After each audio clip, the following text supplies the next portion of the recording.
Sports Card Nation, the hobby is the people. Weekly news and interviews, it's your number one source. Sports Card Nation, the hobby is the people. Sports Card Nation.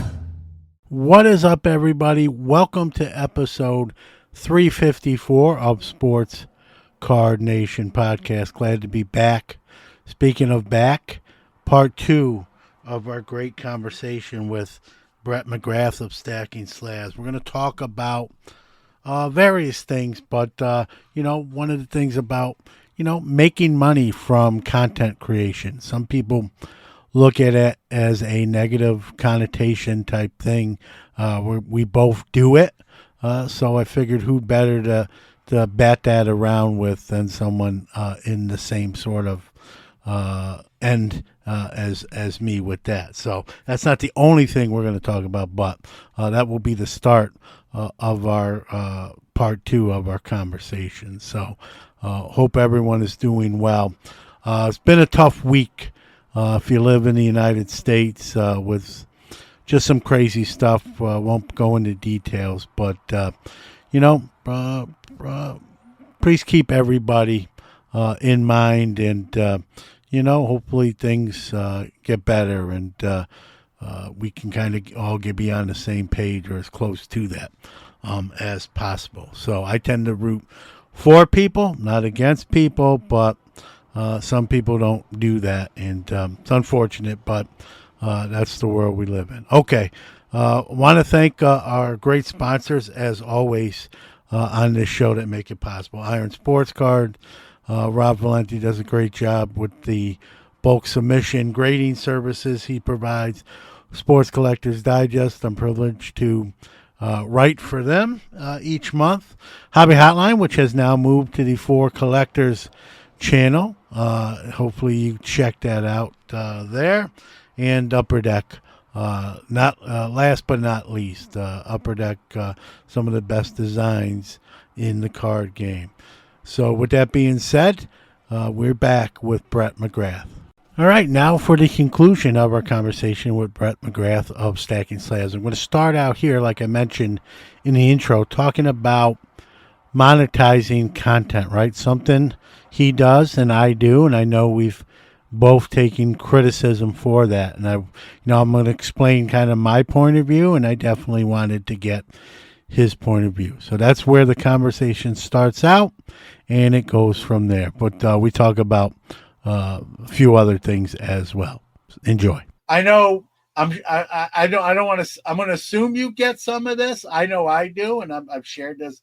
Some people are critical of that, right? They say, "Oh, you're just doing content for money, or you don't even like or use that product." And for me, I can only speak for myself here, and I want to get your take on this. Any sponsor I've had, SGC is a sponsor of the show. I used SGC before they were a sponsor of the show, and I continue to use them. And I hope I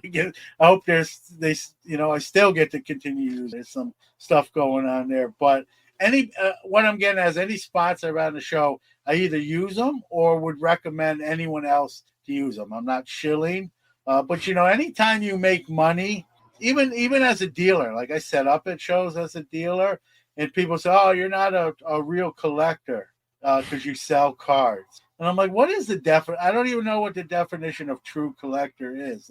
You see it on camera. These are all cards that don't go to the show with me. They're in my PC. So I don't even know what that means. But I guess where I'm being long-winded here, but there's a connotation to if you make money, whether that's through sponsorships or selling cards, that it's sort of a bad thing, or you're not pure, or you're not true, or you're not a great person. And I don't know why that is. So again, do you ever get that, or you hear that, and like your stance and take on that?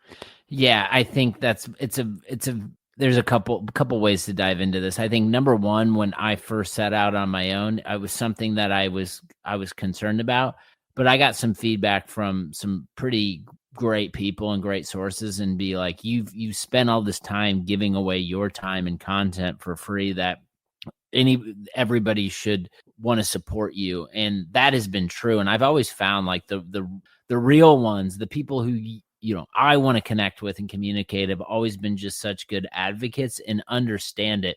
What I've learned is that people are going to be negative just to be negative, and that negativity can like fester, and it can get into your mental state. And I don't know, like the more I've grown and evolved, I've just tried to do whatever I can to ignore that. And also like with like the true collector narrative, and people asking questions like, why are you selling this card at this show, or why are you posting this online, didn't you just buy it? Like I've like said this on some of my content recently, like really think like we should, like the starting point is like you got to focus on yourself. Like you got to focus on yourself, and we're here in a community and we're here to help one another. But like whenever I hear that feedback, I'm always just like wondering like, why aren't you focusing on yourself? Like you're worrying too much about what other people are doing. And like the hobby to me is always about buying, selling, and trading, and you have to sell cards in order to get other cards, and it's just part of it. So I think the community is great. I appreciate all the diversity of opinions. I learned so much. I'm curious, but I also think like there's a lot of very limited mindsets when it comes to your approach. And just because your approach is different than someone else, someone feels the need to criticize it, which is unfortunate. I guess just to like wrap it up, like if someone sees you and wants to criticize you, it's like they feel threatened because the way you're approaching content or cards is different than the way they are. And I think that's the best part about the hobby is everyone does it different. And we've got entrepreneurs who are building businesses, and we've got people building media companies. And it's like, my mindset is always, unless the individual is doing something nefarious, there's fraud, like support everyone. Like, and it's taken me to be off on my own, to be a cheerleader for everybody. But I think like my mindset is the more the hobby grows, the more it expands, whether it's stuff that I use, I don't use, or whatever, like the better position it is for me as a small business owner in this hobby. And so it's not like manufactured, it's very genuine. But I think for me, it's been a maturity thing. It's like, yeah, just because this company does this and I don't buy into that doesn't mean I should think negatively of them. They're just trying to carve out a niche that supports a different type of audience in the hobby. And so I think about that a lot. And I just think it's like a little kumbaya, but like support people. Like we're all here. We're all like, there's common ground. We're all collecting cards. Like I find it's better to support people than to criticize, but I'm overly optimistic at times, maybe to a fault. Yeah, well said. I think a lot of that too, Brett, comes from a negative space. Someone's just unhappy in whatever. It might be personal life, job life, or whatever. And it's just easier to maybe take a shot at someone else, or a pot shot at someone else. So I kind of look at it like that. I never try to take it too personal. It's not going to necessarily affect what I do. I'm just going to keep going. I'm not going to get, you're not going to win that debate with that person anyway. It's just going to be a vicious circle that goes on and probably just gets worse as it continues. So I always love feedback. I know you're like that too. I ask for it. Many of the changes with this program have come from other people saying, hey, think about this, Sean, or I don't like this, I love that, that sort of thing. But I don't, like you said, to hobby your way, to each their own. Like you said, if you're doing it above board, you're not ripping anyone off or doing any illegal. That's what it's about. If the hobby, as the hobby gets bigger and grows, we're in it, right? We're part of that. The old kind of dumb cliche, right? The rising tide raises all ships, right? Well, we're the ships in the hobby tide, whether we feel that way or not. That's just the way it is. And so, like you said, I think that's how I look at it. And just, people are going to say whatever they're going to say. And, I should be, if they want an explanation, I can give them one. But other than that, I'm just not going to have like an hour debate about it with somebody. No one's going to be better off for it, right? And you're not going to, they've already sort of made up their mind anyway. And, it's like they say, opinions aren't really wrong. Facts can be. Opinion. Someone's going to have that opinion. They're not necessarily wrong, but that's their opinion, and it may differ from mine or yours or both. So it is what it is, right? We got to just do what we think's best, for like you said, for our listeners and for ourselves as well.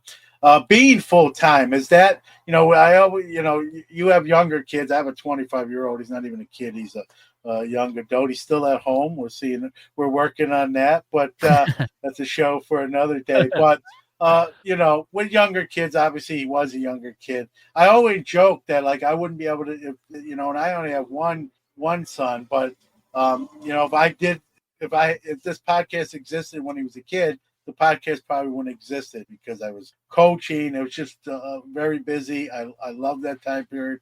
Part of me misses that time period. But I think going full time, would you say that's made that work-life balance easier to navigate because now you don't have a job, and then like you said, when it was podcasting with content creation and a job, it was in a sense 2 jobs. Yeah. So my daughter, I have a 1.5 year old daughter. I have a 3.5-year-old daughter, and my wife and I are expecting our 3rd daughter at the end of the year. And congratulations! Thank you. Yeah. So it's a full house, girl dad, big time. You're outnumbered. Big time, big time. We're outnumbered. I'm outnumbered here at Stacking Slabs HQ. But yeah, it's been, I don't know, something about my kids being young and being around them, like doing this from home. It's certainly helpful. I think, picking and dropping off at school. Also, like the balance side, I kind of have a rule. There's exceptions to the rule, but the first 4 years of Stacking Slabs, most of the work I was doing, it was in the evening. So I was lighting the candle on both ends, work and then evening conversations. And like, I really try to limit that. Like once I go pick up my kids, I try to be done until they go to bed. And, in the evenings, I'm not recording content. Yeah, listen, I'm going to stick up for you here too, not to cut you off, but like even with scheduling this, right? We work with those times, and I get it. That's why we have those cameras, and I appreciate that as a content creator and a dad, even though my kid's older now, but I get it. So no, it's fun. Like my wife, she's off on Wednesdays. We're recording this on a Wednesday. When we started to record, she went to pick up the kids. Maybe by the time this is over, you'll hear them in the background. But I don't know. I really enjoy being in hobby mode, card mode, and then just going on the other side and then turning into dad. Being able to toggle that back and forth is a lot of fun, and I feel very fortunate for the position I'm in right now.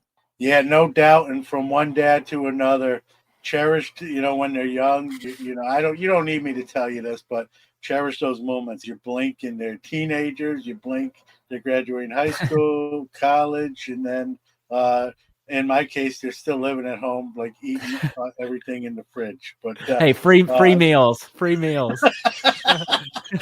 But no, all joking aside, like cherished. It goes quick and time flies. Like we're talking before recorded. You are listening to the Sports Card Nation podcast. We'll be right back after this break. Iron Sports Cards is your #1 source for all your PSA and other grading submissions. Their elite status improves turnaround times. Heck, they even provide the card savers. Their chat rooms provide updates on all your submissions. They also offer wax options and single cards to cover all the bases. Check them out on Facebook at Iron Sports Cards Group or on the web at ironsportscards.com, or even give them a call at 1-877-IRON-PSA. Rob's got you covered. We are back.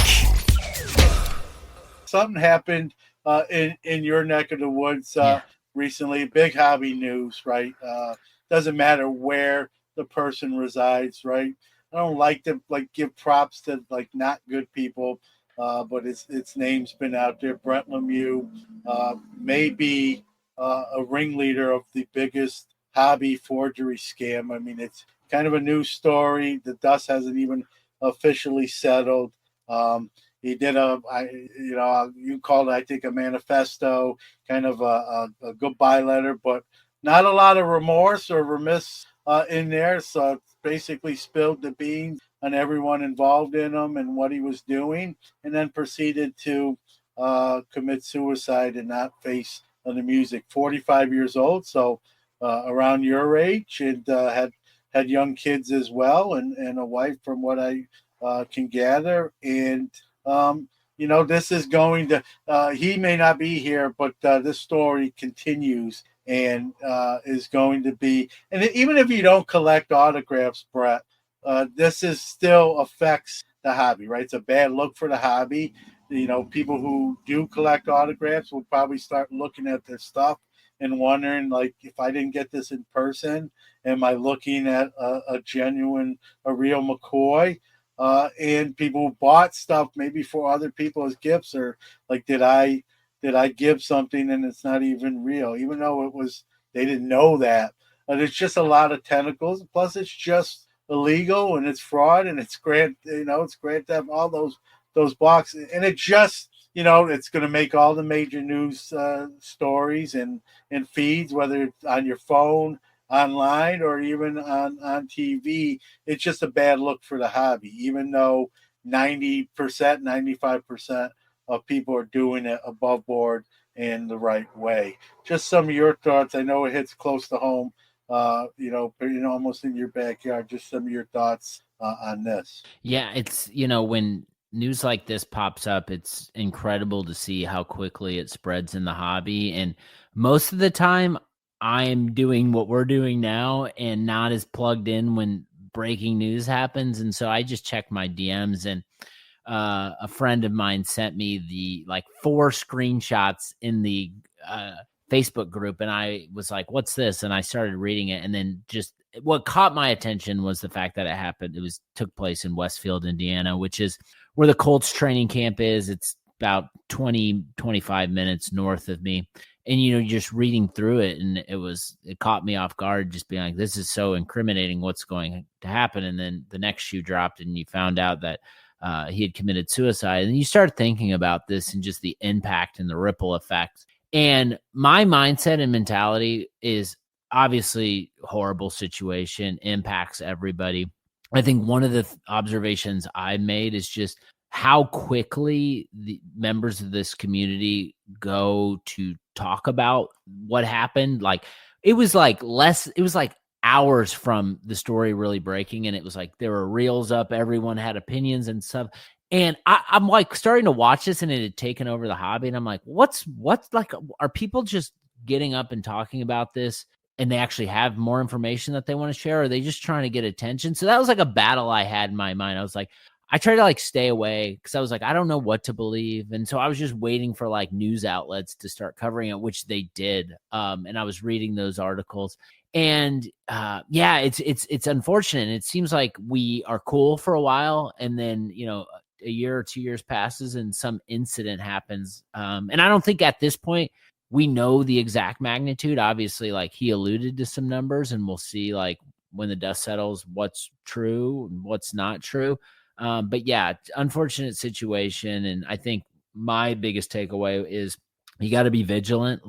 There is always going to be someone out there in this space that's unregulated, trying to take advantage of somebody else. And it's simple and it's basic feedback, but I think our community does a really good job of this, especially when there's theft at hobby shops. If something happens and someone talks about it, share the information, especially if it's true information, it can help someone out. And I just think, I think just be vigilant, because you never know. And so, yeah, very unfortunate situation. I'm still waiting for the fallout on kind of what else is going to come out on this. Yeah, and keep in mind too, this, you've done this long enough. I mean, this isn't going to be just a couple month thing. This is going to be years that stuff is going to come out and, be related to it and attached to it. I think within, we're recording this before the National. We're a week away. I think, this too. There's people who set up at the National who that's all they deal with is autographed memorabilia. They don't do cards. And they may be 100% legit, great, wholesome people. And because of the timing of this, when the story, and you can't control that, but because of the timing of this, they're going to have to answer a lot of questions. Even though that you say, well, they should be able to, hey, how'd you get this? But even more so now. And they're going to sort of be looked at maybe more suspiciously than they should even be because of someone else's action. So I think of those folks and like how it's sort of unfair to that group who are doing it the right way and legitimately, but because of one, it's like breaking. You get a bad breaker, and we look at every breaker as the same cookie cutter, and we both know that's not how it actually is. But some people sort of, you throw the baby out with the bathwater, as they say, right? It's just everything's bad, and so that I think about that. I think about the people who already made purchases that got duped, and their hard-earned money as well. So hopefully, Fanatics is saying that he inflated some of the numbers he was throwing around. Hopefully that's the case, so the damage is minimized. But it's still bad. It's still a big story, and it's gonna probably go on for who knows how long. So I don't know I don't want to beat a dead horse. It's making the rounds. I'm sure you, like you, I didn't even post anything about it. I just will talk about it if I'm talking with someone. We're both football guys. Let's segue in. I don't know if this segueing into something better or not. You're a Colts fan. I'm a Steeler fan. We both got quarterback problems as fans of those teams. We have a over the hill aged veteran and Aaron Rodgers, who waited to the last minute to decide he was going to play. You have a younger guy in Anthony Richardson, accuracy issues, some health issues, the way he plays. You signed, not I say you, but the Colts signed Daniel Jones. I think they saw that 2022 season. That's right. They got him cheap. In their defense, they're not paying him a boatload of money. It's not a bad signing when you look at the big picture and what he's actually costing. You're a season ticket holder. Just I'm not going to talk about the Steelers. That's a whole show in itself. But with you being on, I know we always talk some football. Kind of your thoughts on what's going on, with your Colts. Yeah, so as we're recording this, actually was the first day of training camp, so it's very timely. And it's been funny, John. I follow the team and everything happening year round. I feel very less connected because I'm coming off of, as a Pacers fan, the finals run and just the magical season that didn't quite end the way we wanted to, but was just great. And so a lot of my energy was there, and now I'm like shifting that focus to football. And I will say this, like, post-Luck era, I have probably set unrealistic expectations for myself as a fan, and I'm not doing that this year. I'm going in with the lowest expectations possible and hoping that it changes. I think just, the surrounding team, there is a ton of talent on both sides of the ball. You've got, like, from a offensive perspective, you've got Michael Pittman Jr., you've got Josh Downs, who's got the third most catches in the first two seasons in Colts history. You've got Alec Pierce, who led the league in yards per catch last year. You got Jonathan Taylor, who's been one of the most efficient running backs. I love it. He's my favorite player. I'm a Steelers guy, but like I follow him. I play fantasy football too, but I do love. I don't think he gets enough credit for how good he doesn't.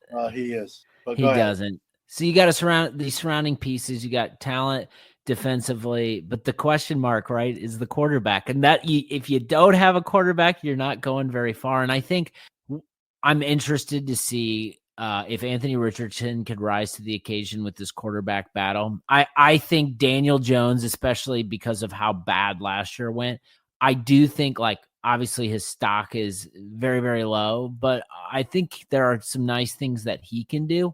So I think it all comes down to the progress of Richardson and what happens. And I think the Colts are viewing him as a long-term project. And the accuracy issues are very true. It's the most frustrating thing about his game. But then he has moments like last year where he has a fourth quarter drive that was lights out, game-winning touchdown against the Jets. And he had another one against the Patriots. So, like, he has had these moments, and you're just, as Colts fans, you're just hoping, like, okay, he can piece it all together, because John, I was in Lucas Oil for the first game of last season against the Texans, and that Richardson throw everyone seen where he throws it off his back foot. And I've seen Manning play every year. I've seen Luck play his whole career every year. And I have never seen anybody make a pass like that.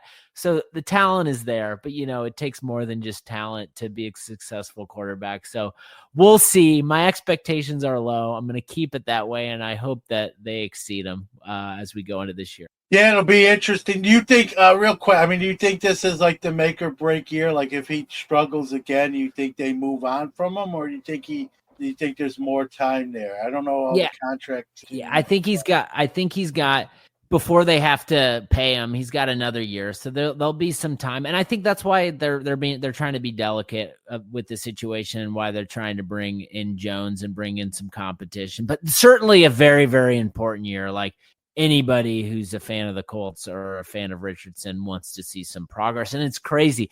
The progress really is the short passes, the accuracy. It's the easy stuff that you think most of the guys can do is the stuff that he really needs to focus on. But I think, like, I know he's got some slack, but I think genuinely he is a good kid. And I think he came into the league really early. And I think he's always had this freakish ability. And it just takes some time and learning, and we'll see if he can absorb it all. I believe Shane Steichen's a really good coach for him. I think it's a good fit. And I'm not saying he's going to go be a Pro Bowler or All Pro or we're going to the Super Bowl, but I think he's got enough intangibles to take that next step. Will it happen? We'll see. Yeah, and it's funny. I'm a Steeler fan, but I'm a football fan, right? I keep tabs on all these storylines, so I'm going to be interested.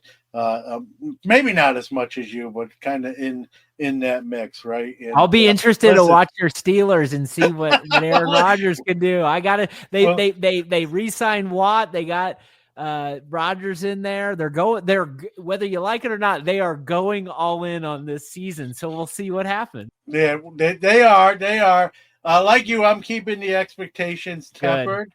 Smart. Just because we haven't won a playoff game in 9 years, Brett. Like, and then when we've made it, we get run out of the gym. We're not even competitive. So, like Tomlin, and I like him. I don't love him. And I know, well, if he was fired, he'd rehire him, and that's probably all true.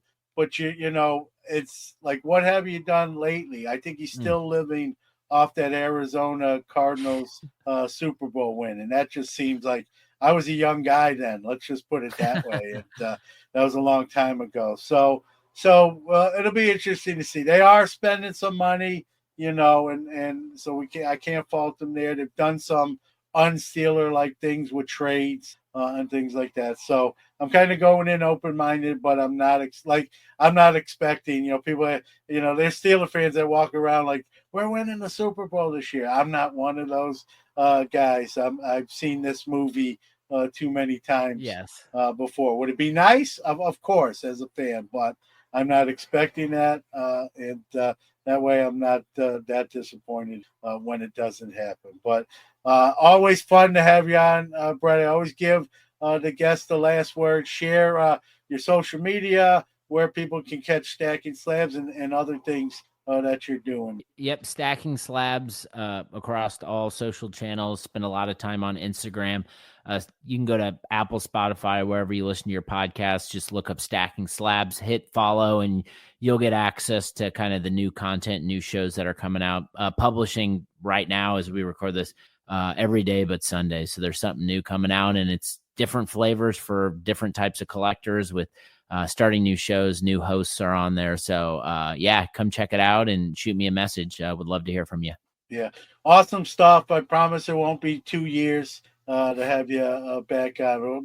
We might have to just do a yearly show where, we talk about how our football teams did or didn't do. We'll have to bring some Kleenexes, John. Yeah, we'll take turns. 1 year you bring them, the next year I will. Well, Brett, always a pleasure, man. Thank you. Yeah, I love what you do, John. Always appreciate it. Thanks so much for having me back on. Yeah, you're welcome. Thank you.